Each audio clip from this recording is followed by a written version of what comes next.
আসসালামু আলাইকুম সবাইকে। সবাই কেমন আছেন? আশা করি বেশ ভালো আছেন। তো আজকে বিচারপতি শাহাবুদ্দিন পার্কে ঢুকে যখন ফার্স্টেই নর্থ ইন কফি শপটা চোখে পড়লো, তখন ভিতরে ঢুকে একটা কফি নিলাম। তো আসলে কফিটা খুবই এক্সপেন্সিভ, আর এই কফিটা তো বলতে গেলে বড়লোকের ছেলেমেয়েরা খায়। তো আমি একটু বড়লোকই ভাব দেখা দেখে একটা কফি খেলাম। তো আপনাদের সেটা একটু দেখালাম। আর কফিটা কিন্তু 400 টাকা দাম নিয়েছিল, ছোট একটা কফি। তো যাই হোক, বেশি কথা না বলি, তো বুক ফার্ম থেকে দেখাচ্ছি আপনাদের।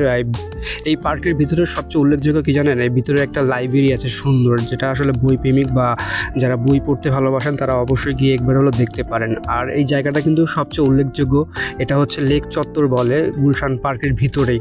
আর এটার ভিতরে সুন্দর রেস্টুরেন্ট আছে, সুন্দর বসার স্পেস আছে, এবং এই ডিজাইন করা যে ছোটো ছোটো কফি শপগুলো খুব সুন্দর দেখতে, আপনাদের অবশ্যই ভালো লাগবে। আর এইটা কিন্তু একটা কফি শপের ভিতরে বাহির থেকে যখন পুরো ফুলটা দেখা যায় বা হচ্ছে পুরো ভিউটা বোঝা যায়, তাহলে খুব সুন্দর লাগে দেখতে। এই বক্সগুলো আছে এবং অনেক মানুষ এখানে আসা যাওয়া করে প্রতি বিকেলে।